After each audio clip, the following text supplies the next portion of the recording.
Assalamualaikum warahmatullahi wabarakatuh. Salam sejahtera bagi kita semua. Apa kabar teman-teman? Semoga teman-teman dan keluarga sehat. Pada kesempatan kali ini, kelompok saya yang terdiri dari Tata, Bernike, Nares, dan saya Penareal akan mempresentasikan tentang kontingensi manajemen atau behavioral kontrak. Pokok bahasan yang akan kami bahas yaitu yang pertama adalah definisi, tujuan, prosedur, dan contoh kasus. Sebelum kita membahas lebih jauh mengenai kontingensi manajemen, akan lebih baik bila kita memahami apa sih itu kontingensi manajemen. Nah, menurut Milton Berger pada tahun 2007, kontingensi manajemen atau biasa disebut dengan behavioral contract atau bahasa Indonesianya yaitu kontrak perilaku adalah kesepakatan tertulis antara dua orang individu atau lebih di mana salah satu kedua orang sepakat untuk terlibat dalam sebuah perilaku target. Sedangkan menurut Lutfi Fauzan, kontrak perilaku atau behavioral contract adalah perjanjian dua orang ataupun lebih untuk berperilaku dengan cara tertentu dan untuk menerima hadiah bagi perilaku tersebut.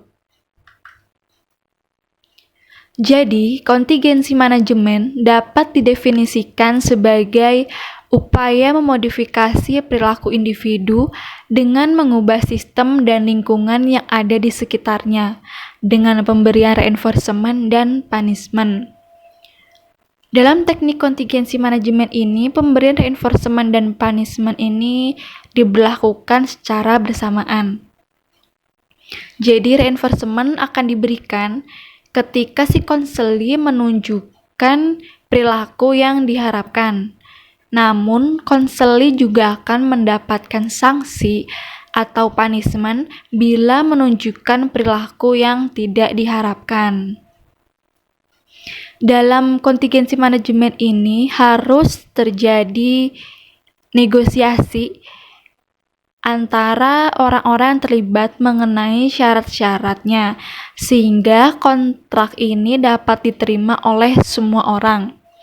Syarat-syaratnya itu biasanya berisikan seluruh detail perilaku target, termasuk di mana perilaku itu akan terjadi, bagaimana perilaku itu akan dilaksanakan, dan kapan perilaku tersebut harus diselesaikan. Selanjutnya, salah satu kekuatan utama kontrak perilaku yaitu menuntut orang-orang untuk konsisten dan menetapkan tingkat timbal balik di antara orang-orang yang terlibat. Orang-orang yang terlibat ini enggak hanya konselor dan konseli ataupun guru dan murid. Bisa juga digunakan untuk orang tua dan anak, bahkan untuk pasangan yang menikah. Nah, kontrak perilaku ini tuh dapat diubah atau dinegosiasikan dari waktu ke waktu. Jadi seperti diperbaharui, tapi sesuai dengan situasi dan kebutuhan dan kesepakatan antara orang-orang yang terlibat tersebut. Dan kontrak perilaku ini akan berakhir jika begitu perilaku targetnya sudah menjadi rutin. Tujuannya yang pertama, menciptakan kondisi-kondisi baru bagi belajar, memperoleh tingkah laku baru, lalu penghapusan tingkah laku maladaptif. Yang ketiga, memperkuat dan mempertahankan tingkah laku yang diinginkan. Yang keempat, tujuan utama yaitu meningkatkan pilihan pribadi dan untuk menciptakan kondisi-kondisi baru dalam belajar, lalu meningkatkan perilaku sosial dan akademik yang sesuai dengan aturan. Yang terakhir, menciptakan tingkah laku yang diinginkan agar dapat meningkat dan menetap di masa yang akan datang. Prosedur behavioral kontrak atau kontingensi manajemen. Kontrak perilaku seharusnya digunakan ketika teknik-teknik seperti pujian atau reinforcement telah gagal dan dibutuhkan prosedur yang lebih kuat. Maka dari itu, prosedur yang harus dilakukan dalam contingency management yaitu: yang pertama, tentukan target behavior atau perilaku yang akan dimodifikasi. Perilaku yang akan dimodifikasi harus jelas, dapat diobservasi secara langsung, dan dapat diukur. Yang kedua, tentukan arah perilaku yang baru dengan menggunakan frekuensi. Setelah itu, tetapkan betapa sering perilaku target harus dilakukan agar dianggap sukses. Kontrak seharusnya fleksibel dan memungkinkan aproksimasi suksesif ke arah tujuan. Artinya, ekspektasi seharusnya dinaikkan perlahan-lahan untuk memungkinkan kemajuan ke arah frekuensi target. Maka dari itu penting bahwa klien mengalami kesuksesan di minggu pertama. Prosedur yang ketiga adalah, setelah tujuan perilaku ditetapkan, selanjutnya tentukan penggunaan reinforcement dan punishment yang tepat. Biarkan klien ikut membuat menu reinforcement, khususnya ketika bekerja dengan anak-anak. Tetapi ingat untuk menjaga reinforcement-nya tetap kecil dan manageable. Yang keempat, tentukan intervensi yang akan digunakan dan beri reinforcement yang dibutuhkan klien. Hentikan pemberian reinforcement untuk perilaku lama, kemudian beri reinforcement yang baru, tepat, bernilai, dan dibutuhkan oleh klien. Hati-hati dalam penggunaan hukuman, jangan sampai punishment melebihi reinforcement. Prosedur yang kelima, buat baseline atau kondisi awal sebelum menerima treatment atau intervensi. Tentukan frekuensi perilaku lama sebelum intervensi. Tujuannya adalah untuk membandingkan dengan frekuensi perilaku yang baru setelah atau selama mengikuti treatment.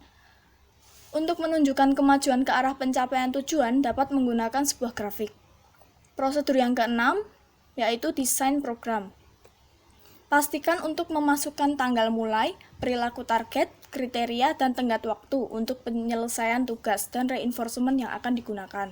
Kemudian diskusikan kontrak dengan klien dan semua pihak yang terlibat, baik di rumah maupun di sekolah. Setiap orang yang terlibat seharusnya menandatangani kontrak dan menerima salinannya. Untuk prosedur selanjutnya yang ketujuh adalah membuat evaluasi program. Evaluasi ini dilakukan secara bertahap. Misalnya, program akan dilaksanakan dalam waktu 1 bulan, lalu setiap hari diamati, kemudian seminggu dievaluasi. Setelah dari hasil evaluasi, apakah program yang dijalankan efektif atau tidak. Setelah itu, tetapkan sebuah pertemuan evaluasi setelah 1 atau 2 minggu untuk memantau kemajuan kontrak. Dan ketika memantau kemajuan kontrak, pastikan bahwa perilaku targetnya tepat, dapat dicapai, dan dipahami oleh klien.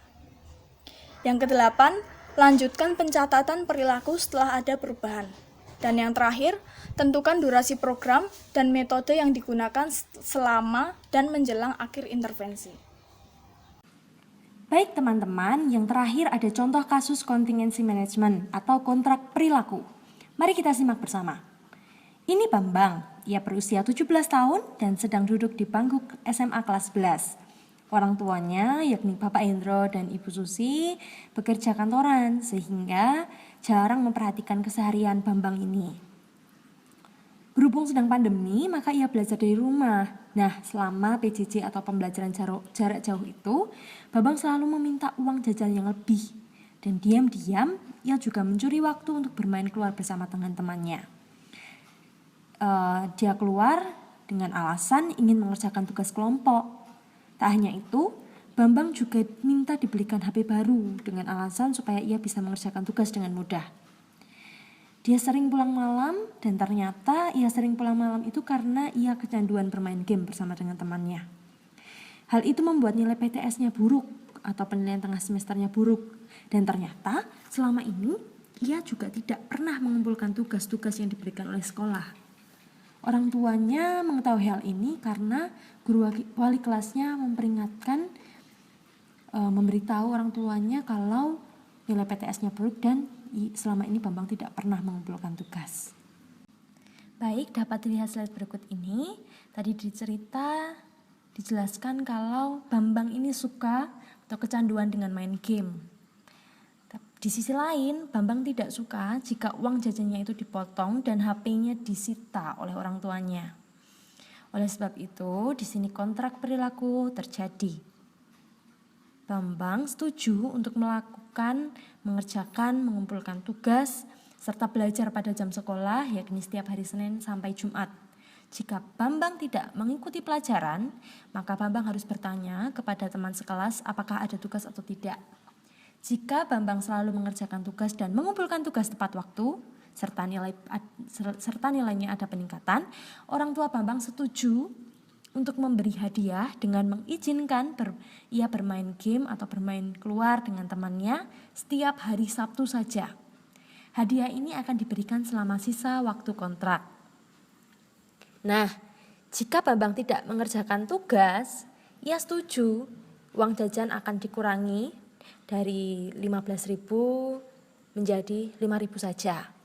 Dan jika satu kali saja tugas ada yang terlewat tidak dikumpul, Bambang tidak diizinkan untuk bermain dengan temannya atau bermain game. Nah, jika nilai ujian semester, ya tadi kan ujian tengah semester. Nah, jika ujian semesternya itu buruk lagi, maka yang terjadi HP Bambang akan disita oleh orang tuanya. Tentu pelaksanaan kontrak perilaku ini akan diawasi, dipantau oleh guru BK, guru wali kelas serta orang tuanya. Jadi guru wali kelas dibantu guru BK-nya akan melaporkan tugas-tugas yang sudah dikerjakan kepada orang tuanya. Ya, jadi contohnya seperti itu teman-teman, semoga bisa dipahami. Demikian penjelasan dari contingency management kami. Semoga dapat bermanfaat dan dapat dimengerti oleh teman-teman semuanya. Terima kasih.